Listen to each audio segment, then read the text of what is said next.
Of course I want revenge. Tim Beebs. I hope it's die for Deshaun. What is this? Somebody explain that to me. That's all I'm interested in. The thing is, Of course I want revenge. I don't represent a people. And good evening. It is Wednesday, December the 1st, 2021. And we just finished watching episode 11 of Survivor 41 here on Super Mater Brothers Podcasting. Do or die, as Jeff Probst would say. Do or die tonight. I'm Dave Mater, coming at you here on Super Mater Brothers Podcasting with my brother, Jeff Mater. How you doing tonight, Jeff? Good. Ready to talk about a very emotional episode of Survivor, Dave. Very emotional. There's a lot of the feels going on tonight. We also have Jaemeel Robinson with us. He's just catching up on the episode, so he'll formally be introduced shortly, but he is with us.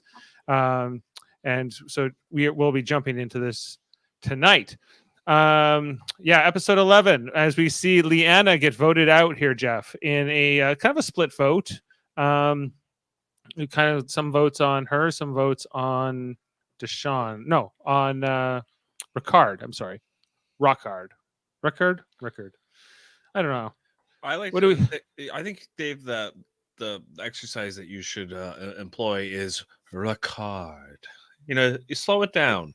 Ricard. Yeah, I'm trying to. I'm rushing it. Is that what I'm doing? I think that's what I was doing. I was like Rickard. I think it's Ricard. It's like, Captain Picard. It's Picard. It's Picard, but it's Ricard. That's right. Even though there's no R at the end. Like there's no RD at the end. It's just actually. Never mind. I will be kind of surprised now after that vote tonight, Dave, if Ricard does not win this game. But I don't know about you. They were looking to get him out. Some people, Erica was like, don't we have to get him out? He's going to win, right? Yeah. And okay. And we can talk about that a little bit when we get to the vote. But there was a few contingency plans for Ricard here that I think they're not showing us in the actual edit of the show. And how so? Well, for one, Xander, like they did show us Xander, like why he didn't trust Leanna, but I think Ricard has Xander. Their relationship is barely shown on the show, and I do think Ricard and Xander have a closer relationship than the show is letting us know. Right. I think there's a lot left out on this. Okay, so what was this? Day 21. This was. So how many days have gone by since the last vote? I think it's like 1 or 2. Like it's not a lot. Who was the last one voted out? It was Shan. Okay, so let me just look that. Shan was voted out on day 19, and this was day 21. So 2 days have gone by.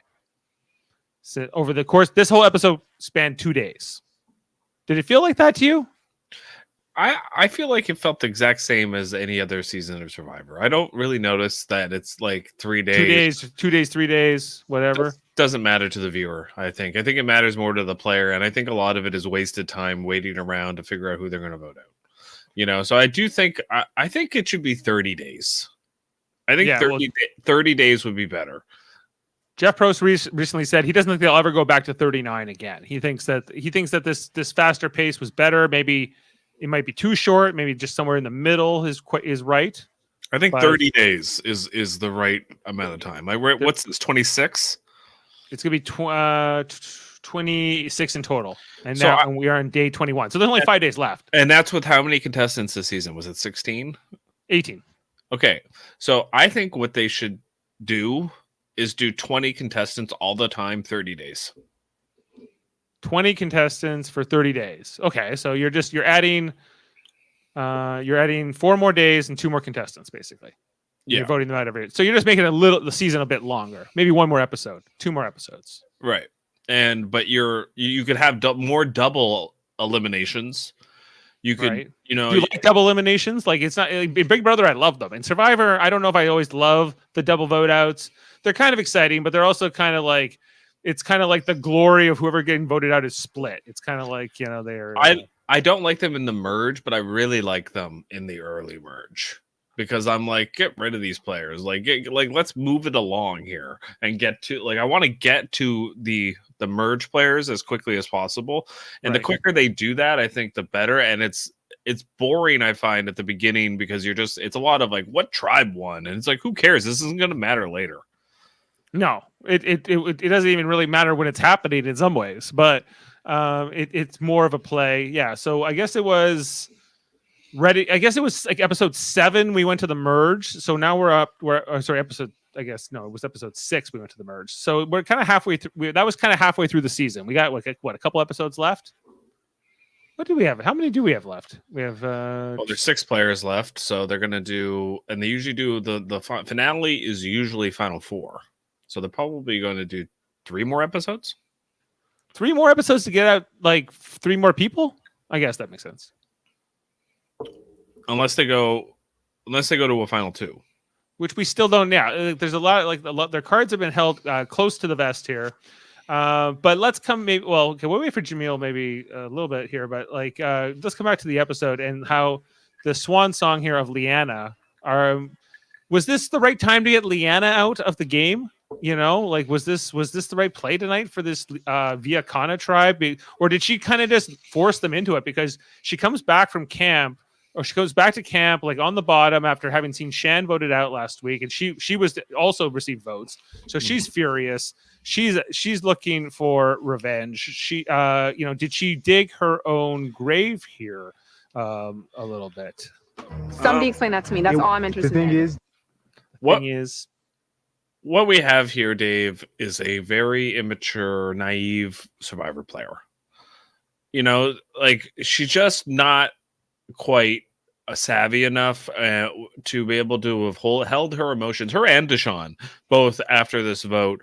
I think really shot themselves in the foot in big ways here. What do you in terms of like their image tonight, or not their image, their Survivor play, like strategy, and the way they came across after that vote. Both of them, I think, did not do the thing you're supposed to do, which is keep your emotions in check, realize tomorrow is another day, and don't let words get to you like you're a snake or let this blindside really affect you. If you really want revenge, you keep it close, you keep it guarded. That's what Natalie Anderson's did. That's what there's lots of other players have done this, where they've gotten blindsided and then they go, okay, yeah, all right. Like Jeremy did this. There's lots of players that have done it, but you don't, like, if something bothers you or somebody blindsides you, don't let them know that it bothers you. It's the worst thing you could do. Yeah, well, like even Xander's like, oh, okay, he's a year younger than Liana. She's like pretty young too. She's only 20. He's like, oh, doesn't it suck when you come back from tribal and you're on the bottom? You realize you're on the bottom. You just got to go to sleep. And they're like, it's just old hat for you, eh, Xander? He's like, yep, that's right. I've been there. I've seen my days. And I guess Liana was with him for a lot of that. She was on Yasi with him. But what was her story in this season for you? Like, just an inexperienced player, sort of. Liana. She has a big speech here tonight at Tribal Council. She has there's a lot going on with Liana in this episode. Not just, looking for revenge for Shan. The fact that she chose to sit out of the immunity challenge so that she wouldn't have to do the do or die, but ultimately, couldn't try to win. I don't know if she would have beat Danny in this anyway, and she kind of knew it. So maybe she did make the right play, but she doesn't throw her shot in the dark either. She thinks she needs her vote here. Ultimately, I don't. She was on the wrong side of those numbers, so she maybe should have played it. I think Deshaun and Danny both thought Erica could have floated, could have flipped. And voted out Ricard. And I think she wanted to, and I think maybe she should have. But that also probably, I don't know if it would have mattered. We can go down. Okay, so the extra vote was used by Xander tonight. I don't know if you noticed that, Dave. No. Well, yeah, because it was like, wait, we should be done by now, but he's still pulling out parchments. Yeah, it was like, I thought it was going to tie at first. I thought, I was like, oh, is it going to tie? Because if Erica had flipped, it would have been a 4-4 tie, even with the extra vote used by Xander. But she didn't. She voted Liana, so it was a 5-3 vote. Right. So with the extra vote, because there's only 7 people, so 5-3, 8 votes. I thought it was going to be a tie, and then Jeff was just waiting to reveal the last vote that way. And then it was an Leanna vote. So he wanted, it's interesting, like when the extra votes are used, even when they get used in the majority, he still reads them. He didn't need the extra vote tonight for this. Why did he play? Why did he do it? He didn't trust somebody to vote. Because he's safe. He didn't trust Erica. Yeah, he didn't trust Erica, and he's safe next week anyway, Dave. He's going to play his idol next week. So he's in the final 5. 100% guaranteed. How did this happen? Xander in the final 5? Yeah. Oh my god. I think it's Dave, like, you have to go back and watch season 21 because like this Fabio. This is how Fabio won the game. This is too good to be true. Yeah, like Fabio kind of just skirted along, got to the final 5, and then he went on an immunity run and got to the final 3. And he was like, that's what I see happening here. Like, if the thing is, Ricard is going to get way more credit than Sash would have in Nicaragua. Like, if it is like a carbon copy of Nicaragua, it's going to be Danny, Ricard, and Xander sitting beside each other in the final, which will be the mirror flipping of Chase, Sash, and Fabio. Wait, who did you say were the final 3? Danny, Xander, and Ricard? Yeah, that would be the final 3 in the challenge tonight too, in the immunity challenge. That's right. Yes, like if that is the final 3, which it very well could be, it is like a carbon copy flip. But I think Ricard wins, not right. Right, that's the difference. That's the difference. I think Ricard wins, and because the reason why that's going to happen, I think, is because Ricard is a lot more likable, even though he's like a sneaky player and he's a lot like Sash. Sash was like an arrogant person, as far as a Survivor player goes. I felt like I think everyone that played it. And Sash is Ricard's avatar in this. Yes. Okay. Yes. He was the strategic mastermind, and he would lie to your face, and he was a lot more cutthroat about it, and not likable though. Like, so that was kind of his detriment. And then Danny and Chase are very similar in the fact that like they're both celebrities. They're both kind of like, loyal to the end, play a good, solid game, be honest, be true to yourself, all those like, survivorisms that, never win the game and always get you 3rd place, right, is what Danny and Chase kind of represent. And then Fabio and Xander are kind of so similar because they're not really strategic players, but they just kind of like skirted along, and then waited for their chance to make a move. The thing is here that's different is I think Xander made a mistake tonight by not even consider. Like, I get why he did it, but I think he should have considered taking out Ricard tonight. But the thing is, if he didn't, I think he knew, kind of like Ricard knew last vote, that if he doesn't take out Liana or Deshaun or Danny, those 3 were going to stick together to the final 3. It's never going to be better for Xander to keep Liana over Ricard, even though Ricard's this huge threat. At least in Xander's case, in his game, he's like, I can maybe beat Ricard in a challenge. Maybe he beats me, maybe I beat him, but the odds are pretty good for me that I probably can win, right? And Liana is always going to have it out for me. Always. Like, maybe Ricard will too, but at least I'll see him coming and it's not as personal with him. So I can I have more options with him.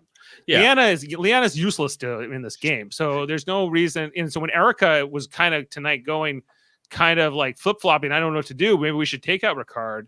Who a couple said like anybody with a brain is voting Ricard. I think that was Deshaun, right? Yeah, and you know what, that is a good point.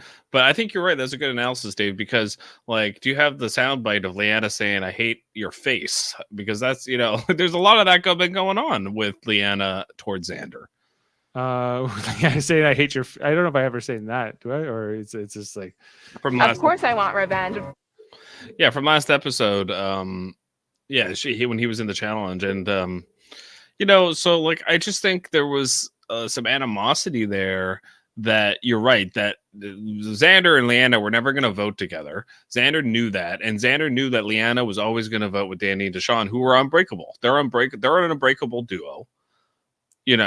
Xander's kind of on an island by himself. He kind of has Erica, but like not really. Erica's more with Heather. Yes, Heather, but Heather's kind of like Heather's kind of working with Erica and with Xander a little bit, I guess. But Erica and Heather seem like more of a pair. But Heather seems like she's a little bit more like solid. Like, we're gonna do this, and Erica's kind of running around going, I don't know what to do.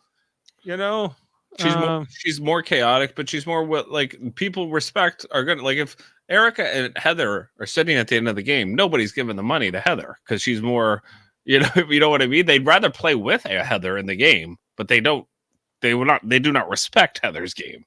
The jury's like laughing at her tonight. Like she's already like she's the obvious goat, right? And I'm sure like you got to be looking at that if you're still in the game and saying, well, why get out? What's the right? Like Heather's the last person we need to get out of here, really, unless she's a number for somebody who's definitely coming for me. That's the only real good reason to get rid of Heather in any kind of immediate need, because you take her to the end, you always win.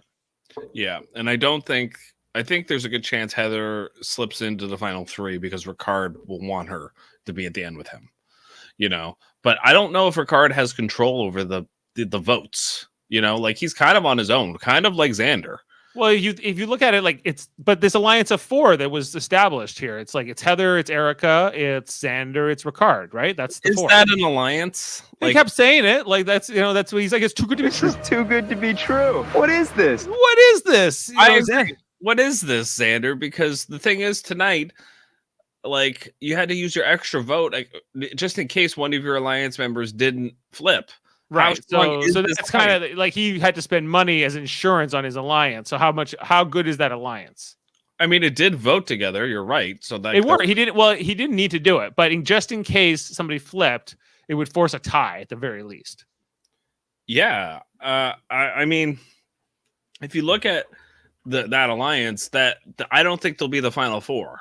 Like, let me put it that way. I think Ricard will want to take out Xander, and I don't see, or Erica. He'll take out one of those 2 players before the final 4. I think because they're most probably Erica, because Erica will more likely want to take out Ricard. And he doesn't have numbers. He needs Heather and Xander to stick with him.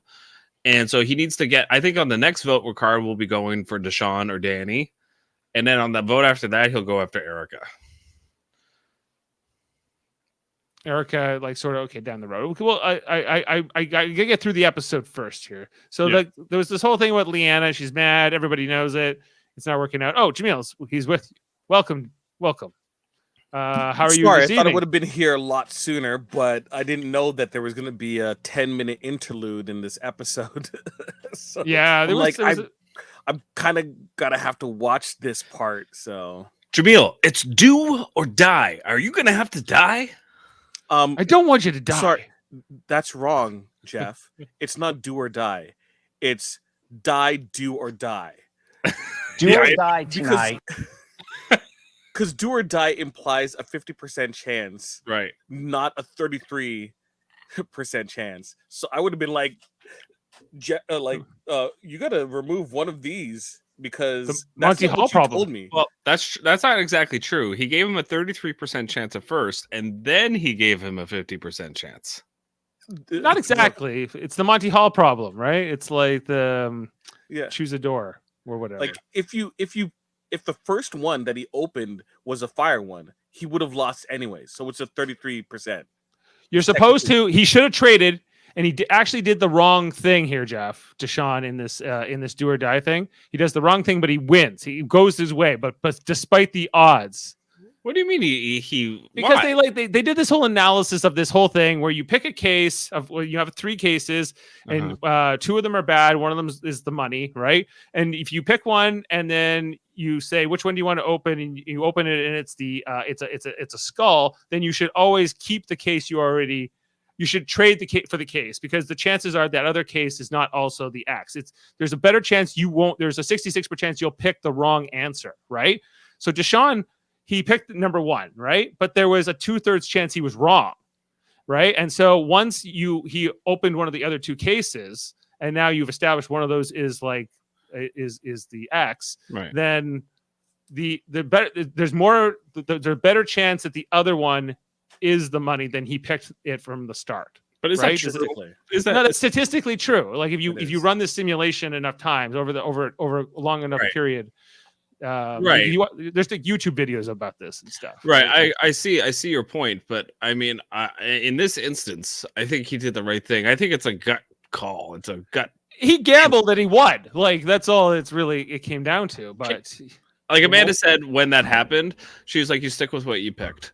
Right, like that was her, and I kind of agree with her. I'm like, like, can you imagine? Most people will. That is always the gut reaction, but right. So that's why you're right. It's the Monty Hall problem. That's why statistically that happens, because you're right. Majority of the time, it will be the other case because of 66% chance. But I think in this instance, if it's your life, right? I'm not going on. Trust yourself. Trust your gut. I'm not trusting statistical probabilities over my gut.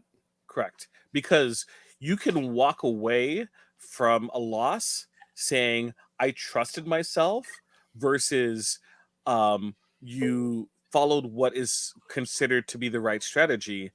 And then if you lose, you're like, I had it in my hand and I decided to not trust myself. It's like play with your heart, play with your head. It's like the classic argument. Yes. That is what this game is all about, Dave. To me, it's about this. What happens when you put a group of people and force them to live together in a jungle, a real jungle, and rely on each other? It's amazing. Up until that last part with the jungle part, I'm like, you mean like Big Brother? Do you mean like Big Brother? Because that's Big Brother. To live together in a jungle. And I was just like, I was getting like Jack Shepherd vibes from Lost. Yeah. We're going to live together or we're going to die alone. I don't know. I don't know if that's a real good Jack Shepherd impression, but no, it isn't. It's terrible, but still, no, it's terrible. But you get it. You get the point, right? We're going to live together. That's more of my Jeff Probst impression, I think. And yeah, like he's just like a real jungle. So the theme for next year's Big Brother is going to be like a jungle. Yeah, just a troll. Not a fake jungle. We got a real one.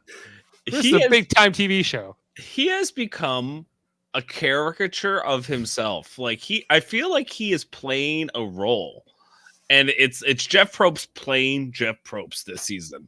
Like but a kinder, gentler Jeff Probst. Yeah. Well, thanks for another good morning, Eric. Good morning. Well, thank you. Like it's so Probst, it's not Probst. If that makes sense. Like it's like I feel like I'm turning the leaf. Serenity now, insanity later is what the vibes I'm getting from Probst this season. Yeah. He's kind of he's a little bit controlled or a little bit measured for sure. Jaemeel, like Leanna, what do you think of her sort of demise here tonight? And sort of the story of her season. She was basically on the season for this episode. Yeah. And this was her moment. This was her survivor moment, #survivor moment. And also for the blunder with Xander. Honestly, looking back now, she just felt more like a number, with the exception of those two parts. She was a vote. She's more highlighted than Heather because she was beside Sham. And she's hungry. And when Liana's hungry, she's feisty. So I want to win this. Yeah. She mentioned being hungry even in her exit interview tonight. It was really cool to be a part of that tribal. I'm just so happy to have been a part of this season and just like so blessed to have been able to play this game. This was just the best experience of my life, and I've learned so much about myself. I didn't want to have any regrets walking out, and I feel like I played as hard as I could. So I'm happy with that. I'm ready to eat. But look, okay. I've watched enough Ponderosa. Mm-hmm. That eating aspect is amazing. Like you have chefs at your beck and call making whatever you want, how you want it. That's pretty nice. That is pretty nice. Getting voted out isn't that bad. You get 5 days at Ponderosa, come get to vote on who the winner is, right? Yeah. Leanna wasn't going to win this, so I'm kind of fine with losing her tonight. It wasn't like, maybe Leanna was going to come back and be like, I think she had a real long shot to win this. Like she would have to have been against Heather and like Danny at the end, I think, and even then, I think Danny probably wins or something. Even Heather gets more votes potentially. So, like other than Shan, I don't think Leanna was necessarily the most popular out there in this game, and especially after this episode, her episode was kind of like she was on the bottom. She felt like this whole alliance she thought she had with Deshaun and Danny and Shan was blowing up, and Deshaun had betrayed her. And Deshaun's like, I'll never vote for you. Don't even tell me how to spell your name. I think he did. He didn't vote for her tonight. He didn't vote for her tonight. So I guess he kept his word there. But there was but she's like, I want to go after you. But if she was smart, like she has 3 people, she could have tried to pull Erica or Heather in and say, hey, us 4. Like, honestly, Heather. Erica would have been the most likely to pull in. Like, but why not even Heather at the same time? Heather seems like she's vibing with Xander and she's vibing with Ricard more than she is with then like Erica's a little bit more of a flip-flopper, frantic, a little less measured, and I think steady as a player. She's always kind of calculating the odds and a little bit unsure what to do. I think she's a little bit showing her hand too much, so that other players, are. I would just say, like, between Danny and myself, how many immunity wins do we have between us? 1. How many do they have together, Xander and Ricard? Oh, yeah, they have, what, 3? 4 or 5? Well, it depends if you consider, like, when they were team immunity challenges or just individual immunities, right? Because we've had doesn't Xander have 2? Yeah. Xander has 2, and Ricard has 2, yes. And now Danny has 1. Yeah, so... And Erica has 1, too, because she was a co-winner in that one. Yeah, so it's 1 and 1. That's 2 combined to each of them have 2. So wouldn't you? And we don't know how to make fire. So you should come with us, get Ricard out. Then you can, switch if you want to pair up with Heather again. And Jaemeel, they're not thinking about fire. These players are thinking about the next tribal council. This is not a sophisticated season of Survivor, guys. It's just not. Like, I know you know that, Jaemeel, but like I've heard people talking about this season and like as if it's like so fascinating and it's such great strategy, and I'm like, no, it's not. Like it's very like reset season. It's like it's more about the characters and the people. More about like the brand new fresh slate of survivors. Yeah, it's just a lot of like kind of unsophisticated players, like as far as like their strategy, and like so. And that's fine. Sometimes like it makes for a great watch. I understand why people are liking the season because it does more mistakes are kind of more interesting. But I don't think any of them are thinking at 2 votes ahead at all. I think the only player that seems to be doing that is Ricard, and he's only doing that because he can see the landscape of the game. Like he had a great thing tonight where he was describing Deshaun, where he was like I was a little confused by him, and then I thought about it and I was like, oh yeah, he's just like became way too emotional after that tribal because of the snake comment, and then he kind of figured out how to kind of maneuver him. But like he was kind of like, oh, these players are not reacting like in a logical, sophisticated way. They're more impulse and more emotional this season. Yeah, and Leanna goes here, and Shan looked like Shan was so mad when this happened tonight. You see her face from the jury bench. It was like a strong disapproval mixed with like just like shit in your cereal sort of like look, like, oh my god. Well, she's partially responsible for this happening. Yeah. How so? 33%. Okay. Because who did she paint a target on in terms of when she was leaving? She gave all the praise to Ricard. Yep. And then she said that thing is a snake. Deshaun is a snake. And right? And Leanna's sort of left in the wake of that, and that somehow those 3 all voted together tonight, right? Yeah. Well, except for Ricard, he voted against Leanna, but because it was either him or Leanna and Deshaun end up voting together tonight to get Ricard out. It wasn't all three. along with Danny. It was Danny, Deshaun, and Leanna who vote for Ricard. Yeah. Right, in this 5-3 vote. Yep.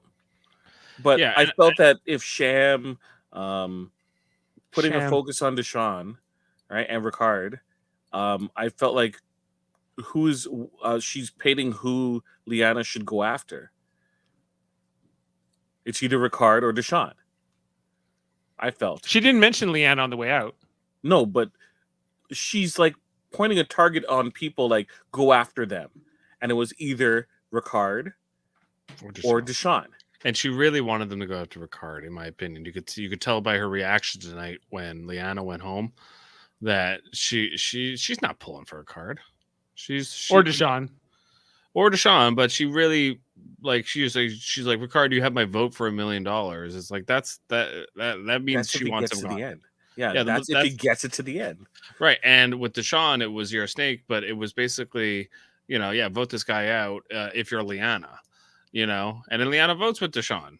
So, and I think that bothered her, Deshaun, that Leanna voted with Deshaun and then got taken out here. She, in Shan's mind, no, you turn the vote and you get Deshaun out, I don't want to talk about it right now. I don't want to talk about it. I don't want to talk about it. I don't want to talk about it, but let's talk about a couple of things from this episode tonight. There was some significance played to Danny's story, his father's 25th anniversary of his passing when he died in a car accident, I guess when Danny was 8. So we kind of get some backstory here. Jaemeel, what was your reaction? I fast forwarded it. I saw the first bit, I got the gist of it, and I fast forward. Look, unless he's talking specifically about it, and it's kind of it's involved in terms of what's happening in terms of the episode, super relevant. I don't need an A&E biography on his father, right?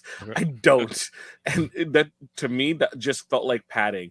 I feel sorry for his loss and the heartache that he still has after 25 years because he's carrying it. And I understand presenting that information. But this whole flashback kind of like, I was expecting like James Earl Jones to start narrating the episode. Morgan Freeman, like, or more. They can't. No, it's James Earl Jones. I can't afford. He's doing or Tony Keith. Keith David is Goliath. Yeah. From Gargoyles. But did you not feel the same thing? Like, yeah, well, it's kind of like a few of these vignettes they've done throughout the season where they kind of like talk about one of the survivors' like stories. Like remember when Erica, she's like, I was a Filipino Canadian girl and I grew up in Canada and whatever. And so this was kind of Danny's version of that tonight, where you get some story, but not all of the players have gotten this. Only sometimes. Where's Heather's? Where's Heather's? Xander had one. No. I was a little confused about like his what he was kind of saying about like, I get it when you're a kid, but like, and you kind of look at things differently, but like he was saying like, oh, he blamed his dad for like being in this car accident. I was very like, I didn't really understand like where he was coming from there. Like I don't. Yeah, we don't know the circumstances of what happened, so it's kind of like I don't understand. I don't really. If there's further context to it, then it was left out. I can understand that. Like you don't have an understanding of why'd you have to like. It's just why'd you leave me. It could be just that too, right? Yeah. It could just be like the like a lot of grief is like, how could you, right? Even if you had no choice, right? Why didn't you stay home that day? Why didn't you? Right. All the what ifs. Yeah. Okay, that makes a little bit more sense. But yeah, I agree with Jaemeel. Like it was a little too long, and it was like, I agreed. It was like, am I watching Survivor anymore? At certain points in like when they do these vignettes, like they're kind of a little over the top sometimes, where it's just like I'd rather them not show me slideshows and show me his mom and show me his NFL career and just get him to explain it to us, like it's kind of what he did, and it kind of ties in because he ends up winning the immunity later on. So I think they seem to put this in sometimes when it kind of corresponds with them having a big moment. Because in Erica's case, it was when she smashed the thing and changed the world or whatever it was, right? Like, I smashed the hourglass and I changed the course of history. Of course you did.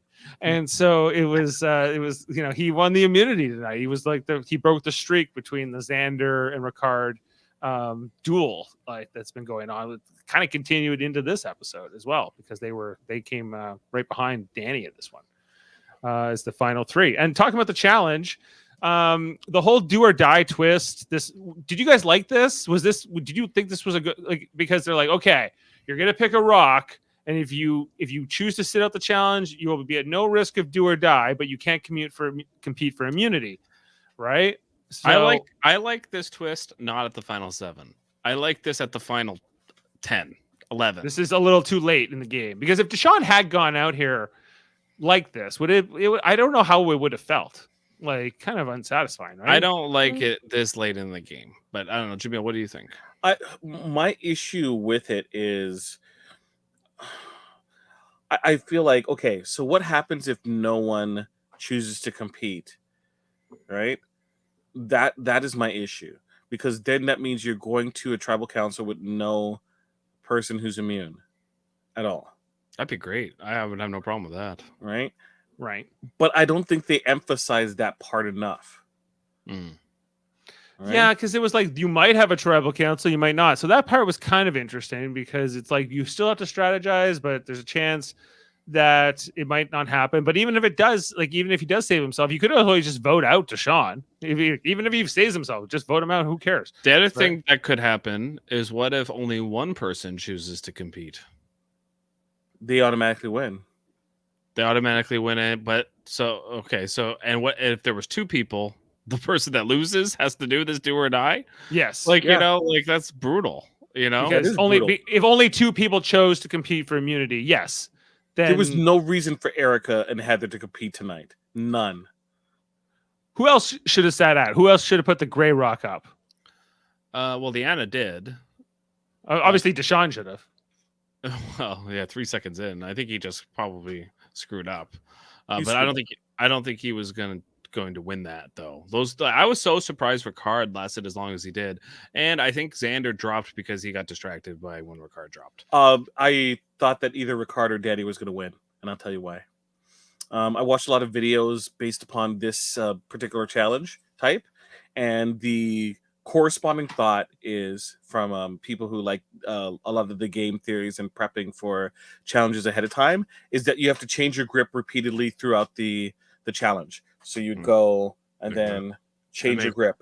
Yeah. Only 2 people I saw change their grip, and that was Ricard and also Danny. Between rounds, you mean? Not yes, like between rounds. Right. Just so Ricard did it his underhand on the second last, and Danny did his on the last one. Right. And underhand's probably the best one to do. Yes. For the last one, underhand is the best because in terms of your strength, right? Yeah. If you watch Xander has his arms out and pushed in. So you have all the pressure building up on your arms, right? Plus, yeah, you have to like stabilize for the fact that your wrists are down. Correct. Right? Whereas if you watch Danny, and I'm going to stand up for it, if you watched him, he had it pulled in. Yeah, so he's using his power zone, right, to hold the item.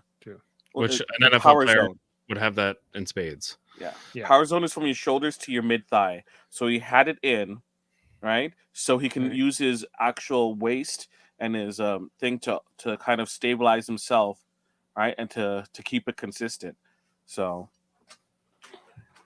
he had the winning strategy. So do you think that Xander came into this having a strategy, or is he just good at these kind of things? Do you think that he's been doing well because he's a student of the game? Who, Xander or Xander? Xander. I think Xander's just good at these challenges. Yeah, Xander's he's a carnival game kind of person, dude. Right. And I think Ricard is kind of a student, right? He's kind of a Survivor fan who kind of like, you know, he only didn't know about the whole food thing, right? You know, you can't, if you win a reward that day, you're not allowed to have which is such a personal, like, specific thing. That's, if it was another person, they would have just been okay with it. Right. I don't like that. Yeah, exactly. I don't like that. Yeah, that was just that again. That was a lot of dynamics, and let's go back to another episode. But that was Shan was like, again, I've called her a bossy bully on this podcast before, and I stand by it. She wants to boss from the jury. She wants to she's trying to be like just through facial expressions. Like you saw when when they even came in tonight, she was just like, "Oh, the looks I'm going to give you when you walk in."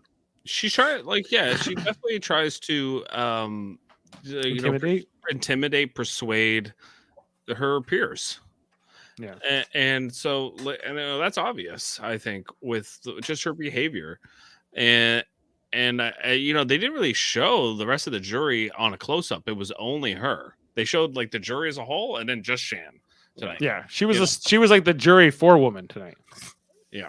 And I liked that in the tribal tonight, where like both Deshaun and Ricard basically called out the fact that, like, look, we had to do this, like you were coming for Deshaun, and then Ricard kind of like was like, oh, okay, I guess I'm gonna have to explain myself here. That like that whole moment was good because I think Deshaun, that was the one thing he did well tonight, other than pick the right box, was kind of throw Ricard under the bus to Shan, and because she's going to control that jury, that's clear. Or at least she's going to try to, and that can only work in his favor. Yeah. Is anyone else happy that they got the talking done before they actually did the challenge, or like the shot in the dark itself, or no, not the shot in the dark, the do or die. They did the talking before the do or die, because gosh, would I not want them to do another round of talking after finding out that Deshaun is not getting automatically eliminated, and then people start scrambling. It's like, nope, sorry, you had your chance.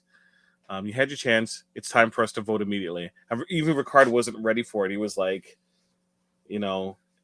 like, what's going on? Oh, I gotta go vote. Okay. Yeah, that was kind of he was like, he thought it wouldn't be that immediate after the do or die was over, but it was. I like, so the whole there was a lot of different conversations on the jury tonight. There was a lot of I thought that Deshaun was trying to do a lot of damage control with the jury, right? Just on his image, the whole snake thing, trying to, please, Shan, give me your vote. I will plead my case. It was Ricard who was your betrayer. I've decided that today is the day for Shan to go. And Ricard is just hoping. I'm hoping for death for Deshaun tonight. I hope it's die for Deshaun. The difference is, it seems like to me, guys, that Shan, like Ricard said it tonight, Ricard and Shan had this kind of agreement that, like, yeah, we're coming for each other, and at least it was known between them. In Shan's mind, this, the whole African American alliance was to the end. That was the story she wanted. That was the story she wanted, and she knew she was probably going to be able to control those four, like that alliance, to be able to get her to the end. And if you get to the final four, you really just need to have one person on your side. Well, if it's Shan versus Leanna in the final two, for instance, like maybe Shan wins probably. So it's right. So like everything looked good for her if that occurred, but then Ricard was the curveball that she didn't really see coming, or she kind of let her heart dictate her head. She should have really went after Ricard. She didn't work well with Deshaun. Really, ultimately, that alliance didn't work because Deshaun and Shan couldn't work well together. Yeah. And so they, like, and we could talk about it because it was a huge narrative here in this episode that being black and the 2020 year and everything that's been going on, if you are black in America, it definitely has seeped into Survivor and Big Brother. The difference here, I think, with Survivor is it's in Big Brother it was like we saw it all summer, whereas at least on Survivor it's like it's edited down, and we actually kind of got, I felt like, a good explanation, a better explanation than we got in Big Brother, where they kind of said, like, look, like, this is important and we need to talk about it, but it shouldn't, like, I was actually impressed with Leanna when she said, like, I don't want this to, like, affect the game or affect strategy, because that's kind of, as a fan, what bugs me. I don't think that stuff should affect the game, but at the same time, I understand this is what's happening. Yeah, this is what's happening. And this is like the raw emotions, and this is like why this is occurring. But it was kind of interesting. Like, I think Jameel's been saying it all year, with the podcast. Survivor's a different game. and it forces you to turn on your alliance, whether you want to or not, basically. Yeah, it's big. It works a little differently than Big Brother, but yeah, there was a lot of different conversations. It starts with Deshaun and him wanting that alliance to work with Leanna and with Shan and Danny, and it just didn't work out because they kind of didn't trust each other anymore. And then Leanna's speech, she's saying, Please don't replay it. I don't have it. Okay, I didn't pull it, but she's black wherever I go. She's like, wherever I go, people see a black woman. And that's all they see, or largely that's all I'm seen as, and they don't see all these other things about me. So here's my issue with this, right? And I feel like that kind of commentary isn't for Black people, because Black people already know that anywhere I go, I'm a Black person. So it just feels like it's kind of, she's explaining the point for other people. And then there's a 50-50 chance those people don't want to hear. Not saying it's exactly 50-50, but you know what I mean, right? There's going to be people other end of the spectrum. So you're spending time explaining something. It just shows me I have a lot more to learn and more questions to ask. Here are your ally handbooks. Please read through it so you're prepared for your responses whenever we drop something on your carefully scripted responses, please. Next. Lord. all through that speech, sorry to change gears. I'm like, why don't we hear from Erica, who's representing her race? Yeah. Right? Lone individuals representing the only Canadian left and the only Filipino person. Yeah, I couldn't tell if Erica wanted to say something or if she was afraid to.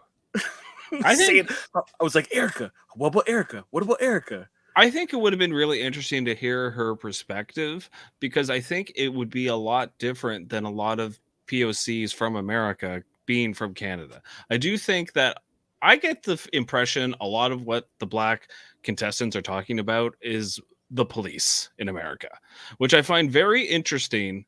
That, like, look at like a lot of the players that have been on Survivor the last 5 years. Tony, Sarah. We've had a lot of cops and a lot of like people of authority. And now it's like changing. Boston Rob, even though he's not a cop, he kind of acts like one. Yeah, like, you know, the whole Winners at War season. License and registrations, please. Yeah. Hey, watch out. License. He's either a gangster or a cop. I can't. Yeah, he's kind of the gangster. Yeah, like, you know, the Godfather. Yeah, so I think there is like a transition happening here where we see you know, kind of the you know, I would say the lower to middle class getting more of a voice on Survivor, which is good. I really encourage this because I do think a lot of especially the last 10 years, we've had a lot of you know, suburban people play the game. And over the whole course of the game. Or people who very well upper middle class, because look, even going back as far as Russell Hand, look at that season in Samoa. Russell Hands, he's no was it the doctor, whatever his name is, Dr. Mick. Shovel face, I would call him, because he's just so plain. Even Jason, who was the minority Polo, was it right? I feel like there used to be like a higher standard, maybe just in terms of like they wanted a certain type of person to be cast on these TV shows. People are going to be articulate and are going to present well on camera, have good eye contact, a number of different factors, and are going to be non-objectionable. But I think that's still the case, but I think that maybe they like a little bit more, I don't know, maybe middle class America, like you're saying, Jeff, or different, not all just sort of like these rich sort of socialite, me type of people, doctor, people from college who seem to be not really working while in college. Like all the college people that we've seen, did they really look like they're, you know, have 3 jobs trying to make it through college? No, they look like they had rich parents that are paying their way, that had nothing to do, so that's why they got the gig. You know what I mean? Like, like, absolutely. I think they made the best casting video, and they're like, let's pick them. And I don't know if you know this, guys, but there was a committee made up of, I think it was all former Black players that went to CBS and like basically protested and pleaded with them to cast a much more diverse cast, not only I think by racial lines, but also like what we're talking about by class lines. And so that's why we kind of are seeing that, you know, that difference in the last at least couple seasons. Yeah, right. I feel like maybe even just young, sort of non-worldly, even Xander, right? Even the way he talks sometimes, like he's got a good screen presence, but sometimes when he's explaining things, it's like, yeah, this is pretty powerful. I don't represent a people. I don't know. I don't represent a people. I represent no peoples, so I don't know what you're talking about. And so his mom's probably like, "What do you mean you don't represent?" Yeah, I'm a people. I represent my mom. Sorry, mom. Oh my god. Oh my god. Yeah, I think one of the best examples of the diverse casting is Ricard. I don't think necessarily Ricard would get be featured. He is not just a person who is part of the LGBTQ community, but also an older one. And married to one as well. Yeah. Sorry? Married to one as well. Right. Married as well. You see more Evvies, and younger people on the spectrum, right? Than a spectrum, like it's autism. Sorry.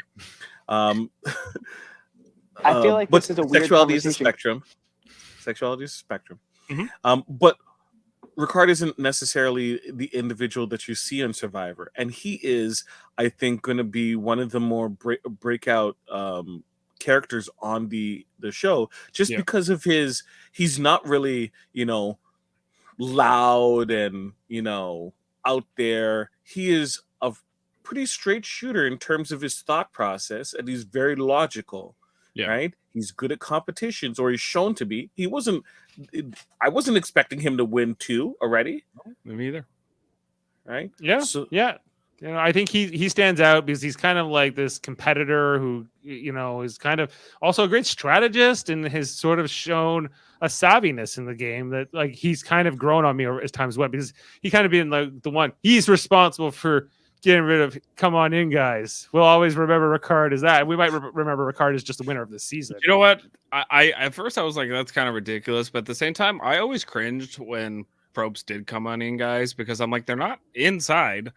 Guys. Yeah, I was always like, Probst, like, what do you like? Why do you have to say the same thing every single time, too? Like, why are you a robot? Like, Bring the boats. Bring the boat. Yeah. Grilled cheese. The pineapple. Pizza under the stars. Oh. Sorry, Jeff. Go ahead.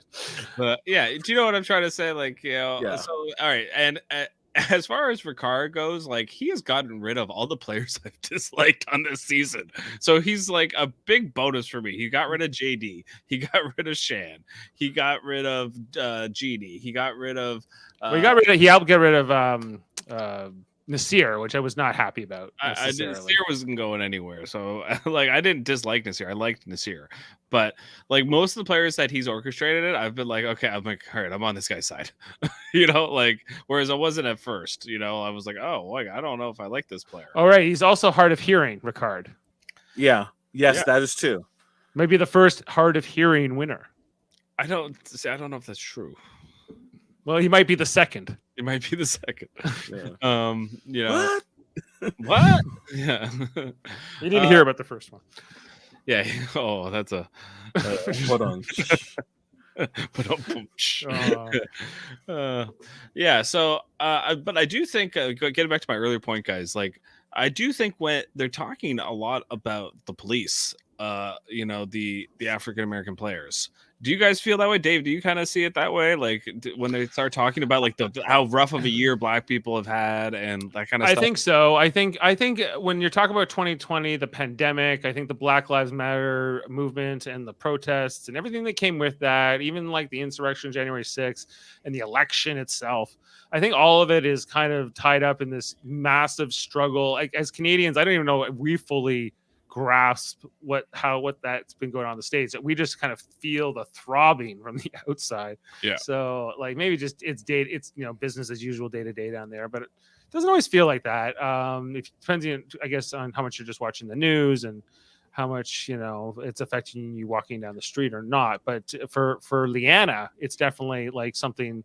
As a 20-year-old, she's like, this is kind of our moment. This is my generation. This is a defining moment for not for as being a Black person, my generation, what's going on right now, and how my place in history as a young person, I think is important to her and to a lot of people. And so I think that's what she's talking about. I think it's the police, because I think it starts. I think like George Floyd, I think is like the match that lit the gasoline. It was kind of like a watershed moment, right? Mhm. Because it was so public and it was so like everyone could see it, right, happen. I think it's more of the reaction to what happened with Trayvon Martin more than anything, and then that kind of put the situation into the consciousness more so than anything, and then off the heels of that, you had George Floyd, which kind of like the one. It's like we went to DEFCON 2 or DEFCON 3 or whatever. There was also the one in St. Louis. I think her name was Breonna Taylor. Yeah, Breonna Taylor as well. Yeah, that one was almost the most messed up case for me because she was like asleep in her bed. Yeah, like there's like I can totally like, but again, it's the police. Like, and it's like it's never brought up that it's the police.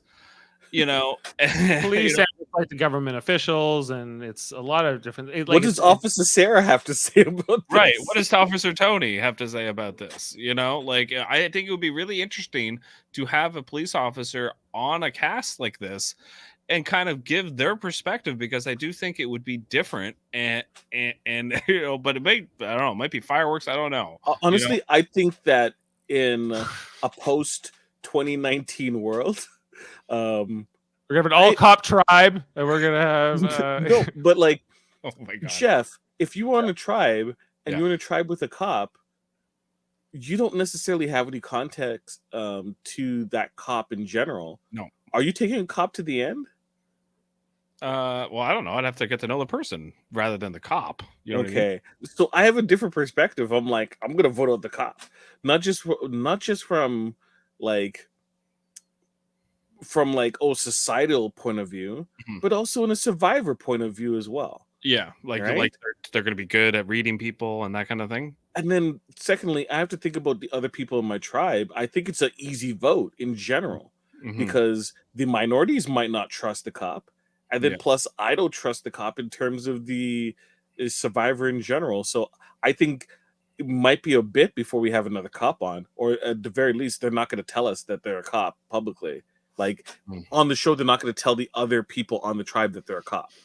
Yeah, right. I think you're right about that.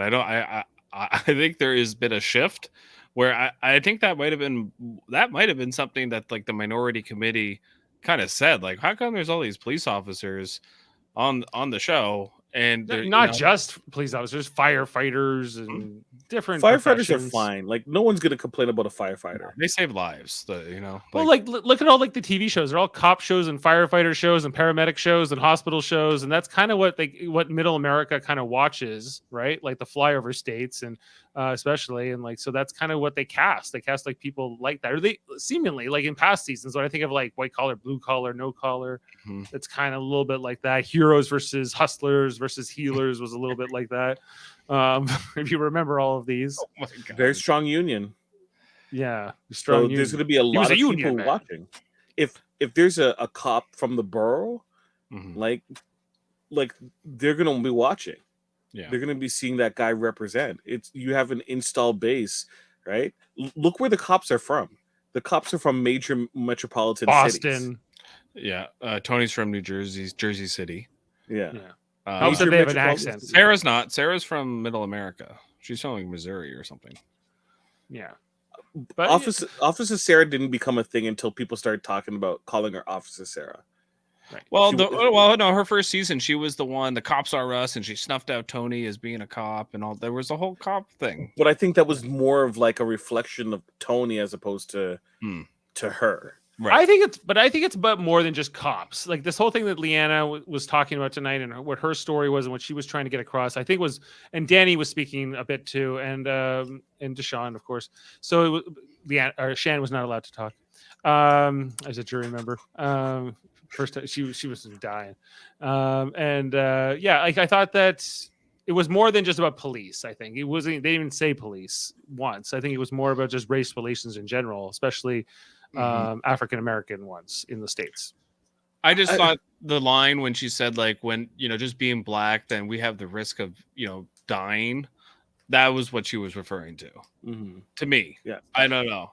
Well, hate crimes happen as well, and like there's those kinds of things that I think could also be sort of. I don't know if that's what her intention or context was, but right. Well, I just mean, like, for me, because I've posted about this on Facebook previously, to which did not get as positive a reaction, because our friend, my mutual acquaintance Don, felt very strongly against what I was saying, and the gist of what my message was I often go to the States because I go to different various events, and there's always going to be the idea in my mind that what happens if an incident occurs and police are involved. And this was during a specific time when things were heightened.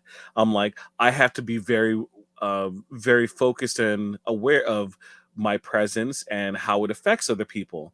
And that's always going to be a frustration, I feel, given the situation that's occurring.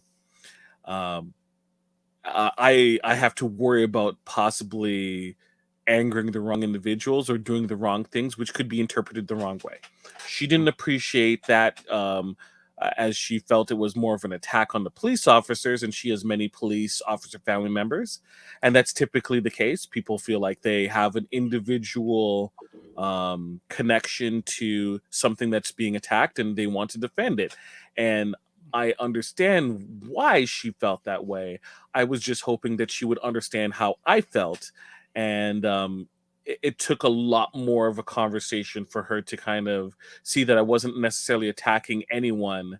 I was more commenting about my internal situation and my understanding that, and they talk about like being aware that you're a black person always. There's always the understanding of my presence in and how it affects other people. If I am standing, if I go into an elevator and there is an older white woman there, she might feel uncomfortable with me there. That doesn't necessarily have anything to do with me as a person. It has something to do with past experiences that she may have dealt with, and also in the fact that there is a portrayal in media that can often put that in the back of your mind all the time. So I know that and I understand that, and I might move farther to the other side to give her space because I wouldn't want someone else to feel uncomfortable. Right. Yeah. And all that sucks. Like all that, like, I do think what you just touched on is that the media part of it is a huge part that gets unaddressed and not talked about. Like we are, like Dave was just talking about, all the FBI fire truck cop shows, and like who are the criminals in almost every one of these shows? They're usually minority people, drug cartels.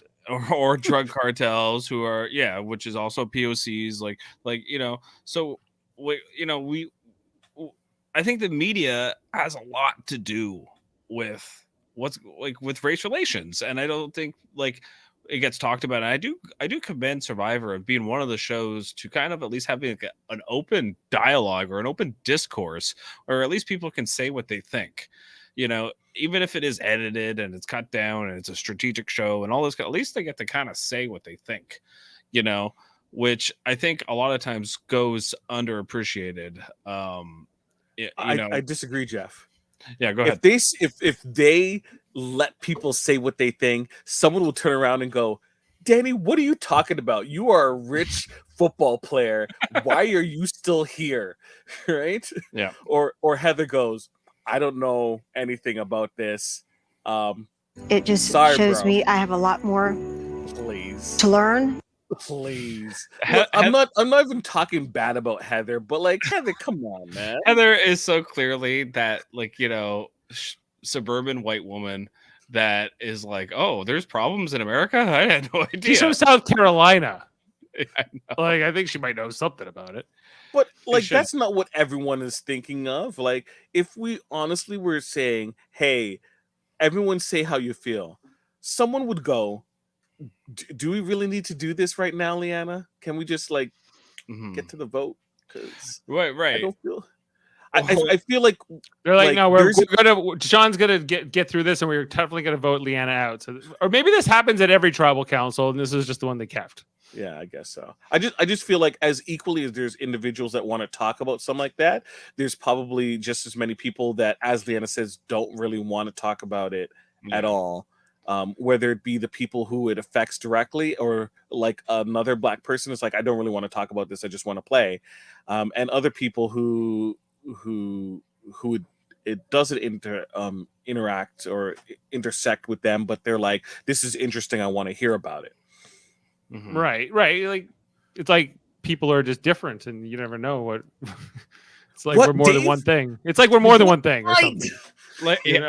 like, could you imagine like Erica started bringing up like gun violence in the Philippines, and everyone would just be like, "Whoa, like, what's going?" Like, you know what I mean? Like, it would be a total like nobody can relate to this. No, you know? Erica, we're on a TV show in America. This is about America. Let's talk about American problems. It's American Not issues. Philippines, but she's like, but my uncle in the Philippines or whatever. And you know? get out of here, Canada. They're like Yeah. saying, no, don't even worry about this, Erica. You're just along for the ride for now. What if someone started talking about slave labor and like Nike, and they start bringing up Survivor sponsors?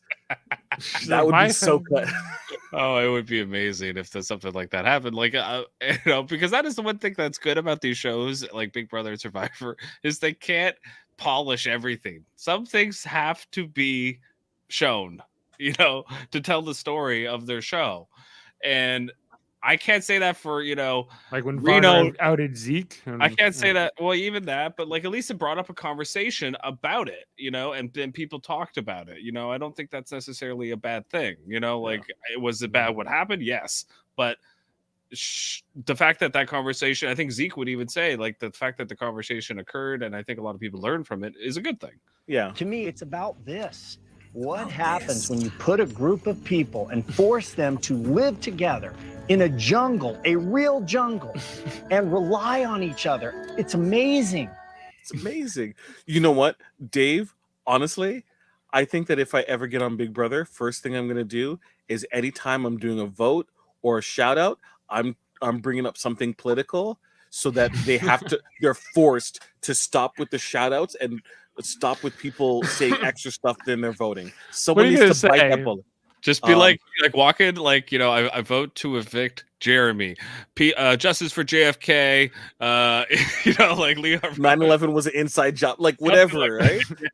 Just how quickly you get expelled from the cast. It's not even that you would be expelled. They would have to like make a rule stating that you can't say stuff. And the moment that they get to that point, people are gonna have to stop doing shout outs because it's insane.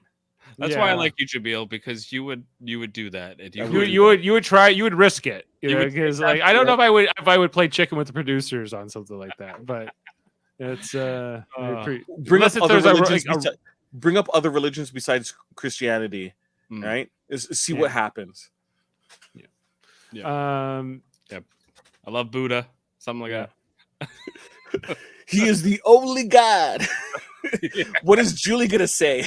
Oh God. I love God. She'll say. But I'm just saying that as I understand that we have these moments where yes, I can relate and I can get emotionally involved. I do feel at the same time that are we going to go down this path? And are we fine with going down this path that we're on right now? Because yes, everyone is comfortable with what they're saying right now, but down the line, there could be some like uncomfortable conversations that are had. It could just be as equally powerful and important, but are we really ready to say what we need to say about it though? I don't know. I don't know either. I'm do I want to find out? Maybe not. Like I do think back to Remember that Colton guy that played on Survivor? Yes, And he Colton. talked a lot about his sheltered life, and he was basically like a lot of the problems with America were he had he kind of had a lot of stereotypical attitudes towards not only black people but poor people in general. Yeah. And I think that season didn't he got into it with somebody that was black, didn't he? And they voted him out, and I forget exactly what happened. It was on One World. But as much as that was hard to see and hard to watch, I think it was good for America to watch that and kind of see oh, okay, this is not good. So I agree with you, Jaemeel. Sometimes I go, yeah, if it's opinions and it's let's talk about Palestine. And it's just I don't think this season would have went well. There's 4 Jewish players. You know what I mean? So I think that would not have went well. Depends what you say, I guess. But okay. So now that we're here now with Leanna, I think we've talked a lot about the vote out tonight and everything else. I want to look a little bit ahead to who this final 6, right? Jeez. I'm still in this.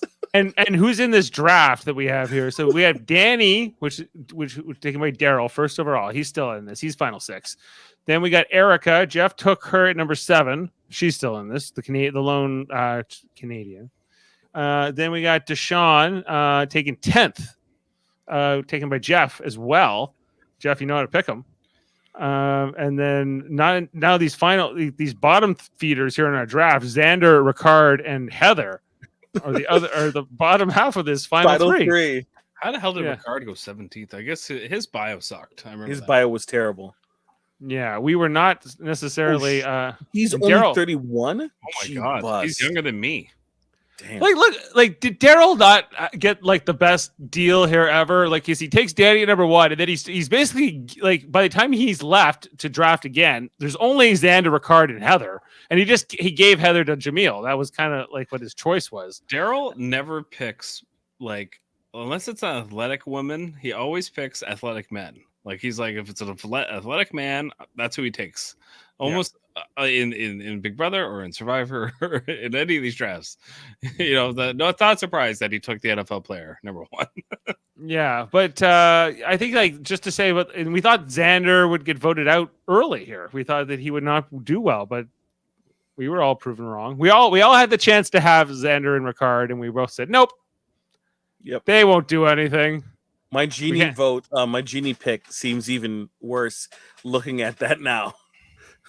Right. Out of those 4, I decided to take Genie. Yeah, so Daryl was probably okay, fine, Jaemeel, have Genie, and I'll take Xander and Ricard. He was probably this is what I would have done anyway if he had the first 3 picks. Yeah, he probably would have taken. Yeah, he's probably right. He probably would have taken. He definitely would have taken Xander. This is what Daryl wanted to happen anyway. Yeah, Daryl's I don't know who's got a better chance to win, me or Daryl in this, because I have 2 players. He has 3 players. Daryl, he has 3. Not me. And I think he has the 2 front runners in the 3 players he has, Jeff, are the only 3 that have won individual immunity, and one of them has an immunity idol to boot. Yeah, but I've got other than and you've got Erica and Deshaun. Deshaun is your best bet to win. Deshaun and Erica have been on the show a lot more than his other 2 players. Can Erica win this though? What's Erica's path to win? She does. I don't know. I don't think the show really wants you to think she's gonna win. Deshaun I could see winning, because he does have a good story, but I don't think they think. I think he's gonna if he gets to the end, he's gonna come second. That's how I feel about Deshaun. Deshaun, I think he's maybe a final 2, final 3. Erica doesn't seem unless it's somehow Erica and Heather are in the final 2 or 3. Then what's Heather's path to win? Heather, let's look at Jaemeel. You're great draft pick, Heather. You're no, everyone does a do or die, and they all die. That's how Heather wins. Heather wins the last 4 immunity challenges. Heather, would that mean something though? Heather goes on this incredible streak here at the end, and then all of a sudden she's the one to beat, or the one that we never saw Heather coming. She said she had a lot of questions, a lot to learn. Damn, did she learn fast? Oh my gosh. I honestly don't even see it at all. I wonder what the betting line is in Vegas for her. Who's here? Is there any? It's only Daryl or Jeff left, right? That's it. No, and Jaemeel, but of course it's Heather. That's why I keep forgetting. Okay. Anyway, so that's the draft update. Who goes next? Who goes next week? I think so we have a 6-person vote. We know it's not Xander because he has his idol and he has to play it, right? This so is it's really too good to be true. So it's between 5 players. We have Danny, Deshaun, who are on the bottom. Yeah. And the 3 on the top are Heather, Erica, and Xander. So assuming those 3 vote together, it's got to be Deshaun or Danny, right? We'll see who comes out on top. All I can do is fight. Erica could also flip again and vote with Danny and Deshaun and get Ricard out. I think that's why Deshaun didn't want to work with Erica way back when. She's like, I can't work with her down the stretch. And I think he's right, but it might actually work in his benefit too. You know, she's just a little bit, I think that Erica's a little bit of a wild card of a player. You know, I don't think, which is a good thing. I don't think she's a boring player by any means, right? Well, you want that player when you're on the bottom. He expected to be on the top the whole game. You want to know what the betting line is? 1,001, Heather. So okay, odds, even odds. Deshaun has even odds. Shan had plus 140. Right. Xander is 250.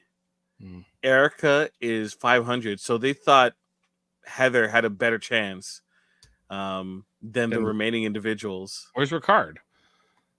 Ricard is at plus 2,500. Oh my God, that's a great bet. Danny is at 2,000, and Leanne because nobody would let 15. these people win. Is that the idea? Like no one's gonna let Danny win this game. I guess so. How did they do Vegas odds on this? Because like people know who won, or at least who got to the end. Somebody knows who won. Yeah, right. If honestly though, if because the NDA, especially the CBS NDA, right? Because they have all those lawyer consultants for their lawyer shows, so you don't want to challenge them. To me, it makes sense. Like, plus, if you have any connection to any of these people, they're gonna find out.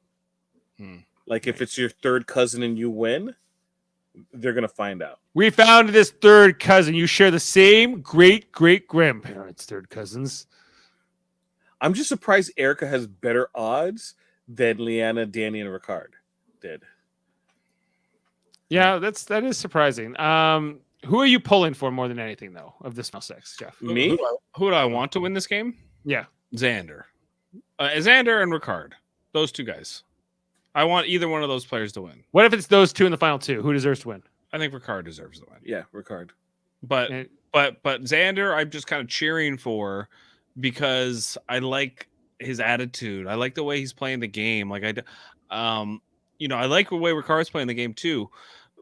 But at the same time, like he's a lot more volatile and like he so I don't want to like cheer for him because I know he's gonna do something where I don't like he's gonna backstab Xander in the back, and I'm kind of cheering. I've been cheering for Xander from the beginning when I didn't like Ricard. Now I kind of like Ricard, so I changed my opinion on it. But maybe you only like Ricard because he's working with Xander for the moment.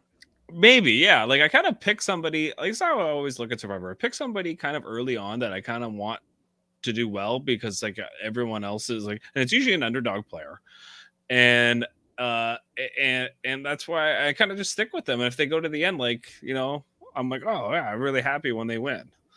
I think a lot of players, a lot of fans watch the game that way. That's why certain players' wins are, more memorable, like a Mike Holloway, like Russell Hantz, even though he didn't win. They were, way on the bottom and came back. Those type of things, I think, always kind of Malcolm, they stick out to me, Right. Jaemeel, who are you pulling for, more, like in your heart, to win this season? Ricard. I just find him such an interesting character. Like he was unlikable. He was absolutely unlikable. Yeah. And it's not like he's changed. It's just that you see his perspective a lot better, and you can rationalize it. Whereas the other people on there have been all over the place in terms of their personality, their thought process, and strategy. Ricard is like he's the steady ship, right? And he's actually doing moves that one are make sense, and two are shown to us, right? So we can follow along, and three, and he's win challenges. Yeah, he's the trifecta, or he's the fully rounded Survivor player, maybe. Yep. Yeah. Okay. And Yourself? what would be myself? I think I'm pulling for Erica for some reason. Just because but I don't think she will. I always like to kind of hope for a hopeless cause, and I think she's it. That's Heather. Heather's just like, get out of here. Like she's not even a hopeless cause. She's like so undeserving. It's just like, it's unfortunate she's in the cast is more what we should really think She's about. already forwarded her menu to Ponderosa. Yeah, she's like, you guys can vote me out next week, everybody. I think that's kind of how she'll exit the game, if it comes to it. But I don't think Ricard's going to allow that.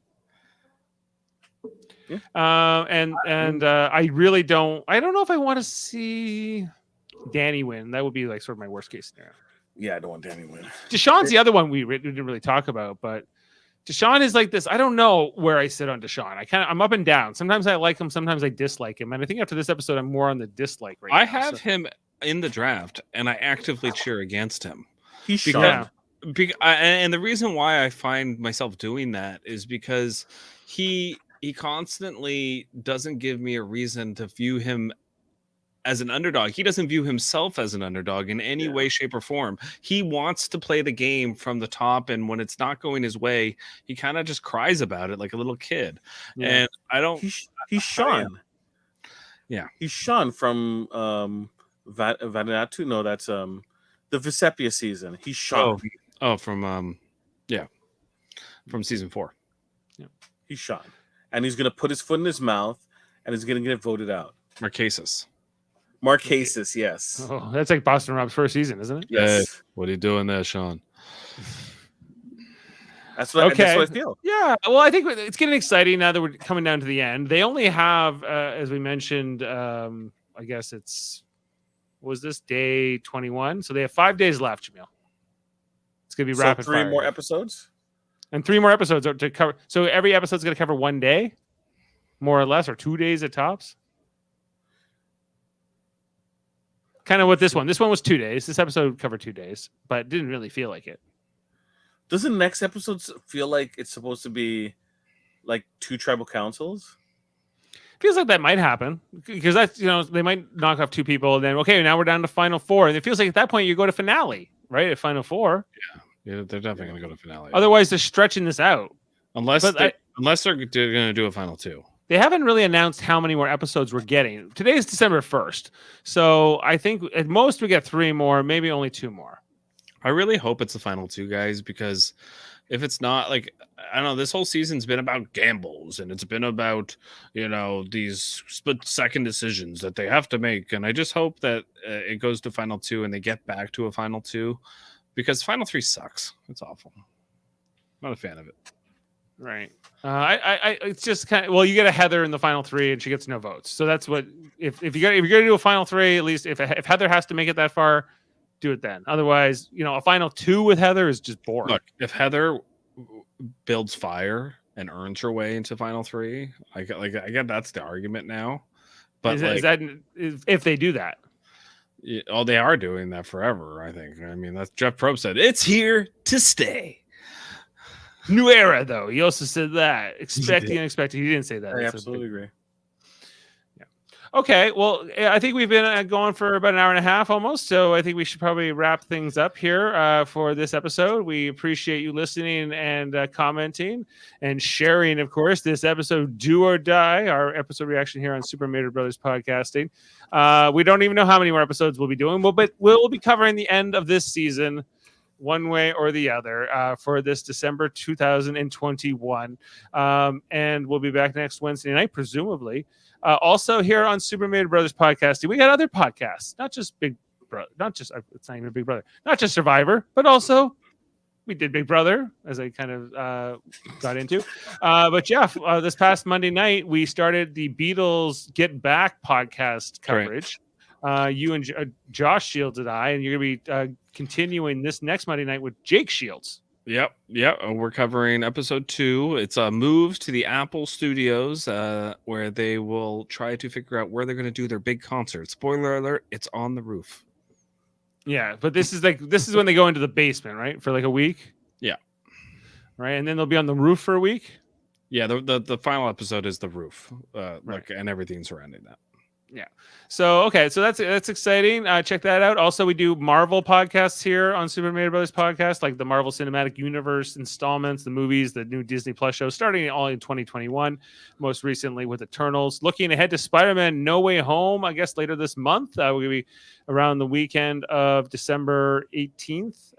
We'll be looking to cover that movie, and also Hawkeye, which is now airing episodes. I've watched at least 2 episodes. I don't know if the third one's out yet, but I'm eager to this morning catch up. I'm enjoying that so far. I don't want to get into all that, but we'll do a coverage of Hawkeye as well in the coming weeks. And what have I been forgetting? I think that's all of it. We have desire to cover Tiger King 2 at some point, if I can get around to watching that season. As well, we have Live Long in Podcast, our Star Trek themed channel, where we talk about Star Trek all the time. Monday nights, starting a new series, Star Trek Enterprise, or as it was originally just known as Enterprise, that started 20 years ago, aired for 4 seasons on different channels, UPN. I guess, UPN in the States. And so we're going to be starting that. Jody Simpson and Adam Woodward, the Star Trek Enterprise enthusiasts, will be leading that along with me and Kevin Millard, to discuss that show, starting with Broken Bow this Monday night, 8:00 as well. So we'll have Beatles and we'll have Star Trek Enterprise that night. Who would have thunk it? And then Tuesday night, Star Trek Deep Space Nine at 9ish, covering different episodes. Last night we talked about Shattered Mirror. It was just Jeff and I. Normally we have a full station of people. You got a cameo. You got a cameo from Jaemeel. He was Davin fell asleep trying to put his baby to bed, and the Millards were sick. It happens. Sometimes you get abducted to the mirror universe. It happens. Or you have to, so check out that Deep Space Nine at 9ish. Thursday nights, we've been covering all kinds of new Star Trek shows. Did Lower Decks in the summer. We've been talking about Star Trek Prodigy and now Star Trek Discovery in its 4th season. We're doing episode 3 this Thursday night at 10:00, along with Michael Chan, Ashley Millard, and Adam Woodward, talking about the 3rd episode's going to be called Choose to Live, a Kwat Malat reference. And also we have Star Trek Radio Theater, where we talk about, do like script reads and different things. We just did Wedge Douche, a Star Trek Lower Decks episode, did a script read. Everyone, Jeff, Jaemeel, and I, as well as many other talented friends of ours who were part of that. And we'll be doing another one in December live. We'll be doing that on the evening of December 19th. Star Trek First Contact. Got to get a poster ready for that. And our 3rd channel you might want to check out is also called, what's it called? Trivial Debates. You might have heard of it. And we just did an episode this past Sunday. Our November episode with Jody Simpson hosting.